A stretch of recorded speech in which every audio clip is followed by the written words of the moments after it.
evening, dear viewers of Equinoxe Television. Thank you so much for joining me on this edition of the 6 p.m. primetime newscast on Equinoxe Television. Our major stories tonight: condemnations keep rising to the sky following the brutal killing of Honorable Abe Michael, Member of Parliament for the Akko and Mesaje constituency, by suspected separatist fighters. The lawmaker was abducted in Nous subdivision and his corpse was later found in Gonzo. Away from that, we'll tell you how observers are questioning the Constitutional Council's decision to proclaim the October 12 election results on Monday, October 27, the last day of the 15-day period, with the council having concluded all post-electoral litigation since Wednesday.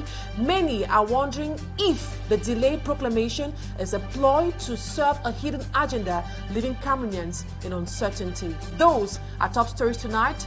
The news in full in a jiffy.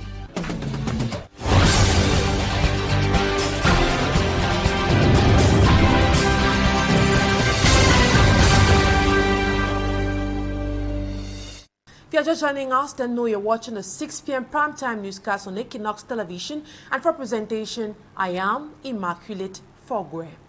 The Member of Parliament for Dian Division, Honorable Ngale Daniel Etogo, has condemned the killing of Honorable Abe Michael by suspected separatist fighters. In an interview with Smart Jikan Gabriel, Honorable Etogo urged armed civilians to lay down their arms and utilize the disarmament, demobilization and reintegration DDR centers. Details of what he said in this report done by Smart Jikan Gabriel.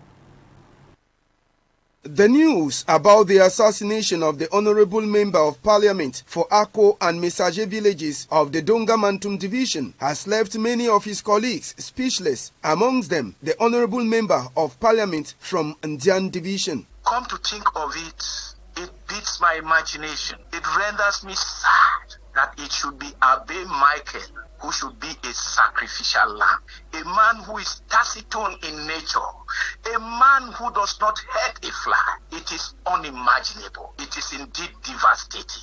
And taking into consideration that this man went to execute his function as a member of the National Assembly, and on leaving his Akko Mesaje area, he fell in the trap of these boys. According to the MP from Jan Division, even before the ransom that was negotiated to be paid for his head could arrive, he had been killed. My colleague, who is closer to him, made me to understand that the boys were demanding 15 million, and that from 15 million they went down to 6 million. Before this money could be raised, they only discovered that Honorable Abe Michael has been killed.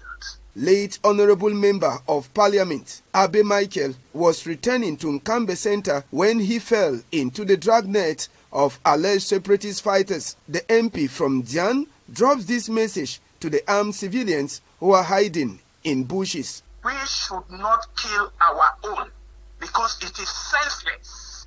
The olive branch of the President of the Republic is still there.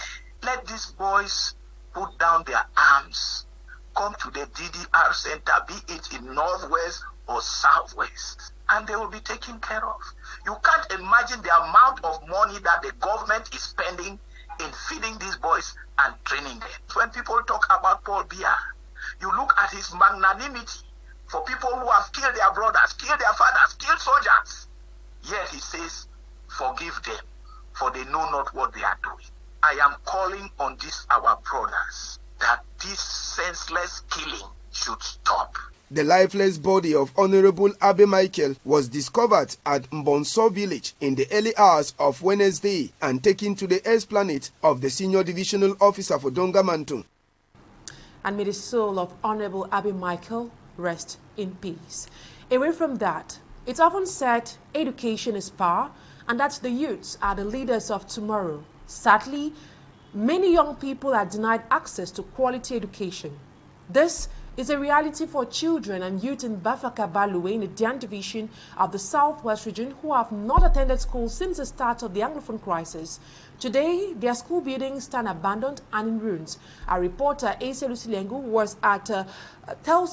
presents to us the ugly state of Government Primary School Bafaka Baluwe and also that of Government Technical School Bangolang in Gokwichuna Division, Northwest region. Her report. Bafaka Balwe in the Ndian division of the southwest region that used to be the center of learning in the entire lower Balwe area with a government high school, nursery and primary school has for the past year since the start of the Anglophone crisis not seen its school doors open. As for education, since the breakout of this crisis, our children do not go to school. We are afraid of this thing. The teachers are not even there. It's so difficult. Most of our children here don't go to school. This has affected the learning process, worsened by the deplorable state of school buildings made up of shattered roofs. Even the structures are all dilapidated, and even the learning accommodation is very poor. All the classes are bad. No benches in the classes, and so even if the school was to start now, we don't even know where to start because the children will not even have a place to sit. The poor state of roads have equally hampered economic activities in a village mostly made up of cocoa farmers. The inhabitants of Bafaka Balwe say this has also contributed to students not going to school. We have no means to keep them in town. We have nothing to do. They are only farm. They are just going to farm every day. Some of them are even jumping to do very terrible things now. As a result of this, some young people in Bafaka Balwe are forced to roam around the village while others engage in other activities. School in the village was so hard, was so difficult for us because of the crisis. We couldn't stay here and people rushed to the township to go to school. However, the people of Bafaka Balwe say their wish is for the government to resolve their challenges. That we are looking towards the government to see how they can ameliorate this situation for us. But we are just begging that if we had school in the village, it would have been better because our parents are still here. In Bangolang, Gokentunja division of the Northwest region, the lone government technical school is now a shadow of itself. The school campus is now inhabited and covered by grass. Reptiles now have a place to stay instead of the classrooms to be used by students for the learning process. The ugly face of Government Technical School Bangolang is begging for help from authorities. And in Bamenda, the Public Independent Conciliator for the Northwest region has unveiled 3 new booklets designed to bridge communication gaps and harmonize council management across the region. The books presented to the media marks another step towards fairness and accountability in local governance. Our Northwest Chief Correspondent, Bustela, has more. Now we have another complaint that is coming, which is the one of this ID card issue. The torment that one goes through are not even having it at the end. I don't know what PIC can do about that. These frustrations and irregularities in council operations, such as different tax rates for council services, have prompted the Public Independent Conciliator for the Northwest region to act. The office has produced 3 guides, one for complainants, another for complainants to understand complaint handling procedures, and the other harmonizing council management across the Northwest. All these 3 booklets came out of the frustrations that we had when we started work here. We had frustrations of uniform administration by the councils because they were charging different rates, and we knew that we're in the same country. If these rates were regulated, why should it be different from Bafut to Tuba, then to Mankon? We discovered that mayors were applying tax that were not regulated. So we came out with this guide, which will guide the management of the councils in the Northwest, pending the codes that the country will come out with for the management of the councils. The new guide emphasized confidentiality, objectivity and impartiality, while outlining qualities expected of complaint officers, including strong communication, time management, and analytical skills. By standardizing council practices and improving citizen engagement, the Public Independent Conciliator hopes to strengthen trust between local authorities and the people, a key step towards lasting peace and good governance in the Northwest region. Stella reporting from Bamenda. And away from that, legal luminaries condemned the violation of national and international laws in Cameroon. Speaking after Professor Abba Oyuno was denied access into the town of Garoua, Barrister Kamwan Limen and other legal minds said such actions are unacceptable. More with our reporter, Babla Jonathan. Article 13, Sub 1 of the Universal Declaration of Human Rights, duly signed and ratified by Cameroon, states that everyone has the right to freedom of movement and residence within the borders of each state. In violation of this right, University Don Professor Abba Oyuno was refused access into the city of Garoua by law enforcement officers. Upon his arrival at the Garoua airport, he was forced to return to Yaoundé. It is a fundamental human right to move freely. Freedom of movement is a fundamental human right as prescribed in the International Covenant on Civil and Political Rights. And so, for no reason should anyone be deprived of his right to move, his freedom to move, except that person has been sentenced or is in prison. Without that, nobody has the right to violate such a fundamental human right. While this right is fundamental, it is not absolute and can be subject to necessary and lawful restrictions such as those related to national security, public order, and public health. Barrister Limen emphasizes on the respect of due procedures. Once there is a violation, there is a sanction. And so I'm calling on Professor that I am available for him for us to bring an action against the violation of his rights. Nobody dictates to anybody where you have to go except by an order from the courts after a due process. And so it was illegal for him to be repatriated back to Yaoundé as somebody who does not have the right to visit Issa Chiruma or to visit any other person in this country. He calls for legal action against such violations to end what government critics qualify as the reign of impunity in Cameroon. I advise him to bring an action in Cameroon who exploit domestic remedies, and if we don't, of course, we will not succeed in domestic remedy because our judges here will not want to entertain such matters because of the fear. We will seize international tribunals. He adds that in the context of rising election tension in the country, such actions should be avoided. And civil society groups accuse Cameroon authorities of imposing a de facto lockdown through a web of suspensions and restrictions. This move follows a series of prefectural orders limiting motorcycle movement during specific hours. Details with Fomi Armstrong Sanda. Senior Divisional Officer for the Vuri Division, Siliak Mvogo, for example, says the move is meant to ease security operations, but civil society actor and political analyst Song Derrick says the SDO has declared a lockdown which the government is fighting in the Anglophone Northwest and Southwest regions. Well, I think that the government is enforcing the same ghost town that they have been fighting. This one is institutionalized. 6 p.m. to 6 a.m. lockdown for a commercial city like Douala, like Yaoundé, and then we expect that everything is going to be fine. I think it's going to affect families, it's going to affect jobs, it's going to affect every one of us. He says the move is contradictory to the proclamation of an election result which should normally meet a mobilized, happy and a caring population. He also regrets the economic and social impact on the local population. You cannot be a government, allow the people to go out, vote, and when it is time to declare the results of the election, you want to keep the people spellbound. As a matter of fact, people are supposed to celebrate when the new president of the republic is announced.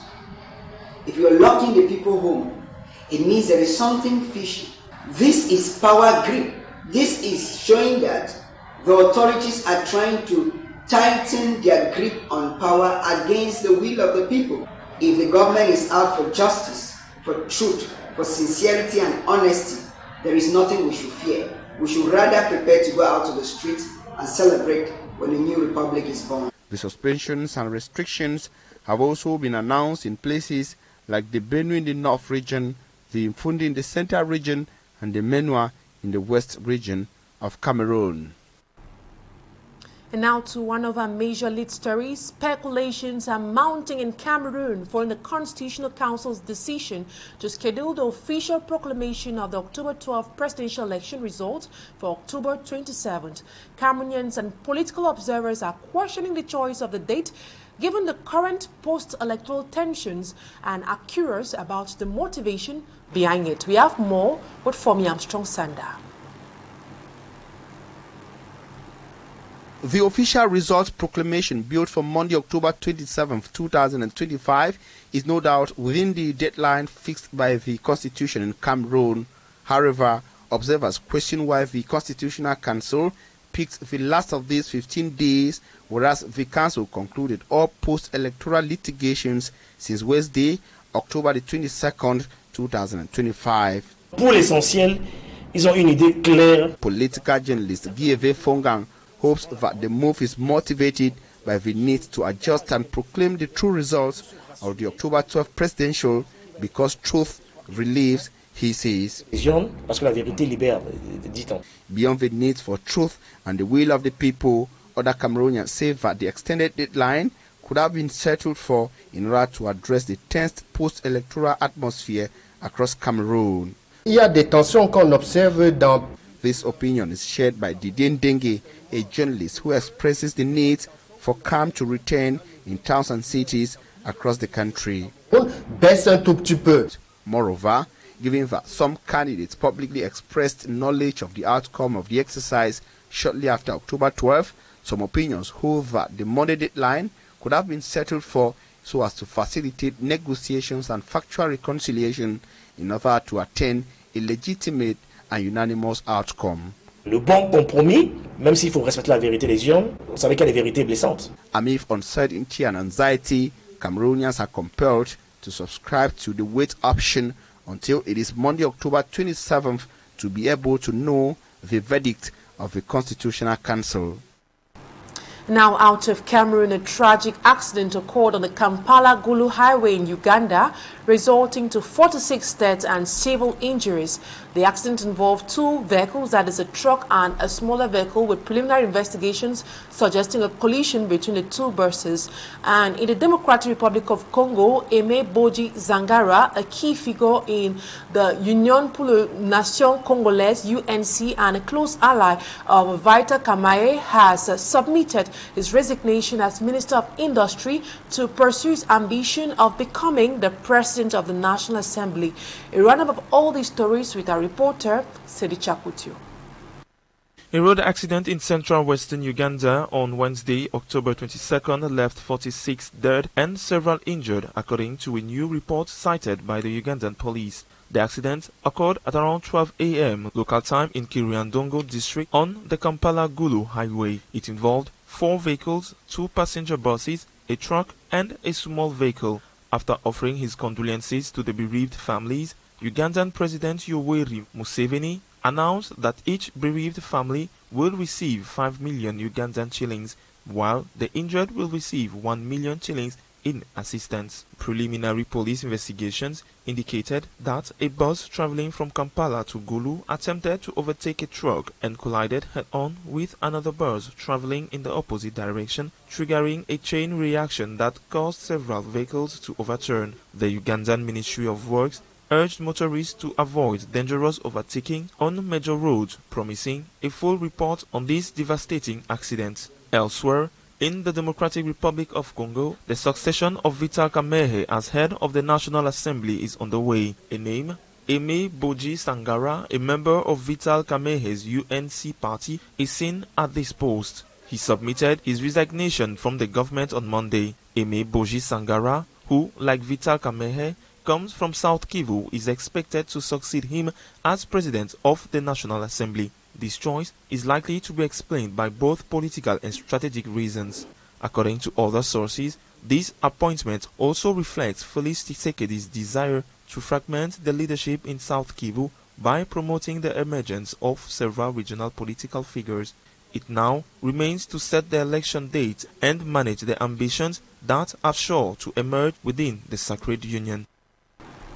The report done by Siri Chakutio ends this first part of the news. Talking Point comes up next.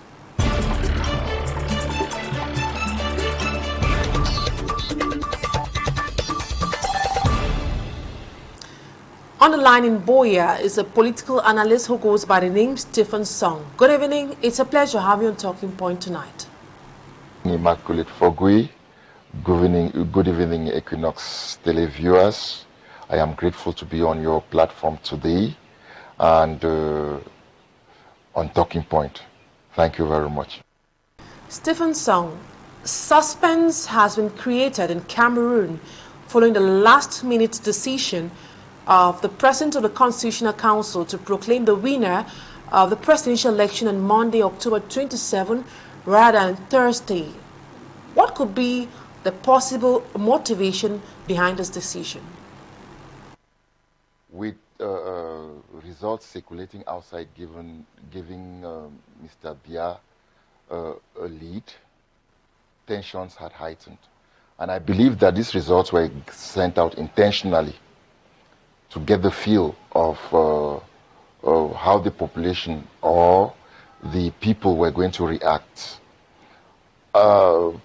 Sensing that that people were brought up to a breaking point, what happened was that they had to reconsider.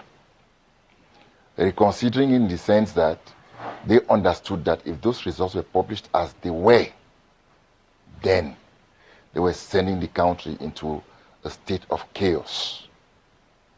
That's my opinion.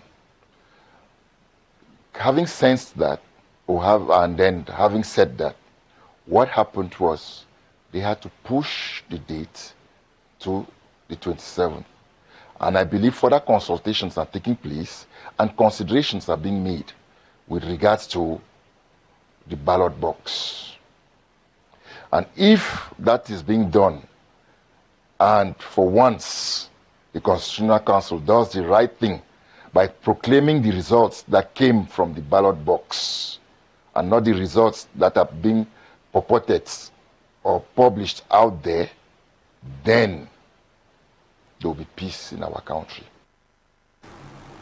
Do you see the strategy of the government to content dissent as viable? In the sense that it is already preparing a people for what might be. Why am I saying this? It is purported that you were elected by the majority of the people, and then you still go around and send out your military all over the regions. And what has happened? You are realizing that suddenly the results you are about to publish are being put in dispute, and that those results do not reflect what the people had decided would be. How do you believe, or how do you think that people will be happy when on top of that, that is trying to steal their election or their votes, on top of that, you put out the army into the streets in the form of intimidation, in the name of public order. What happens? By the end of the day, the people would understand that, in truth, you did not win the elections. And the people are prepared to defend their votes, come what may. You see? So, the issue of bringing out the military into the streets, into every corner of every street, is counterproductive, because it instead raises a lot of tension among the people and gets them used to a sight that they have not been used to. Some children couldn't go to school today, with some citing tension in the country and also military presence as reasons why they were scared of going to school today. Did your kids go to school today, and is there a need for parents to be worried about their kids' safety during this critical period? Let me begin with the second phase. The atmosphere was not at all conducive for children to go to school today. We opted to carry our children to school and wait for them to close and bring them back home. This was in an effort in order to prevent any unforeseen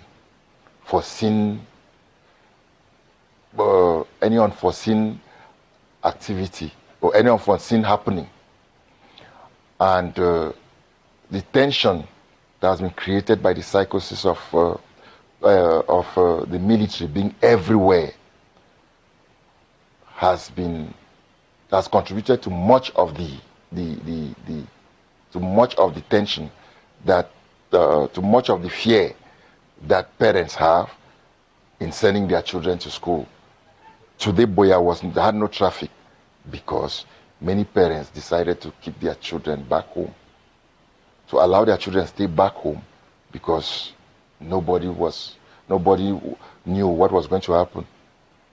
And that has in itself heightened the fear, brought it to alarming levels that something might happen on the day results are proclaimed.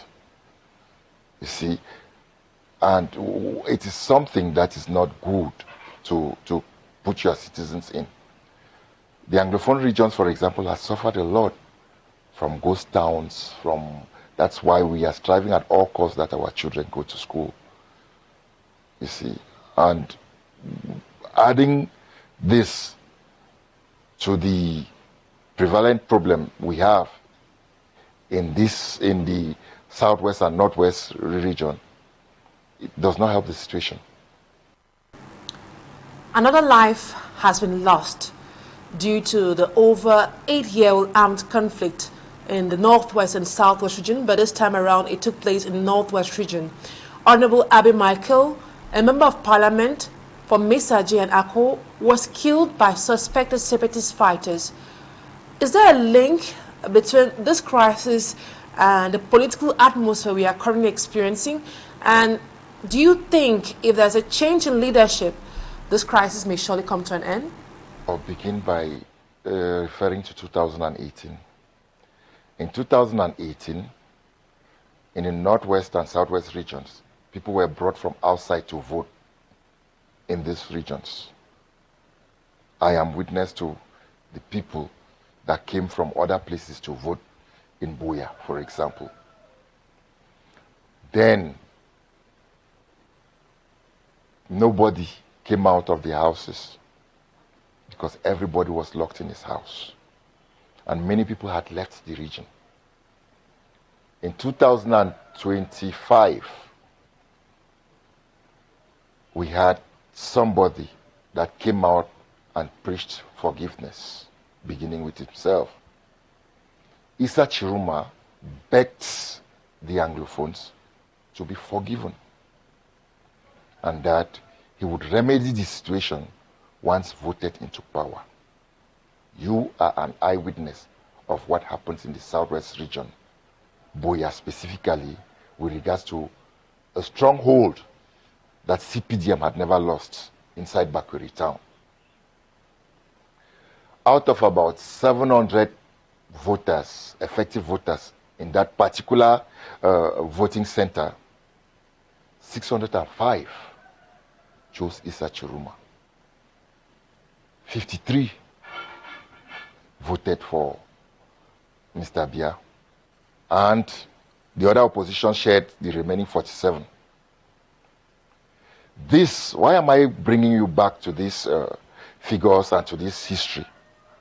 It is because the people of the northwest and southwest accepted the message and risked everything going out to vote for him. Even in places like Kambe, Issa Chiruma won. Why? Because the people understand that Issa Chiruma is the person that would bring a resolution to the Anglophone problem. What has he stated? He stated that everybody we brought to the table and we would discuss our faith, and each Cameroonian, be him or her from the northwest to southwest, would come together in a conciliatory move and decide on how we shall live in the union together as Cameroonians, together as one and indivisible country. And just to make it clear that just the President of the Constitutional Council, Clement Atangana, has the right to declare whoever is going to be the winner of the October 12 presidential elections. Now, authorities are yet to release an official statement about his death. Is that a sign of neglect on the part of government authorities in this country? The question I will ask is if the state values human life. Because if the state valued human life, we would not be in this situation today.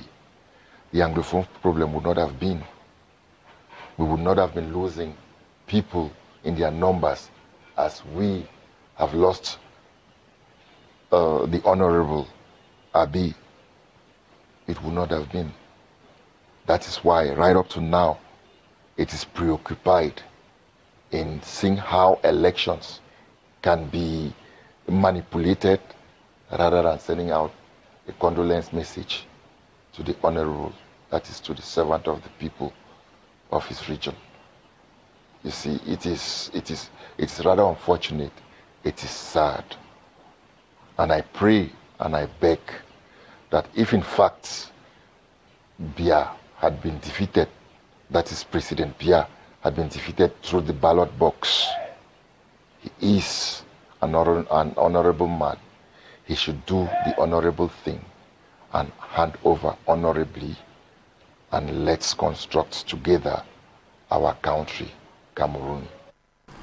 Stephen Song speaking to us live from Boya, which is the headquarters of the Southwest region. Thank you so much for your time on Talking Point tonight. And that's where we say bye-bye from us to you over there. Thank you so much for your keen attention on tonight's edition of the 6 p.m. Primetime Newscast. See you tomorrow, same time, God willing. Bye-bye for now.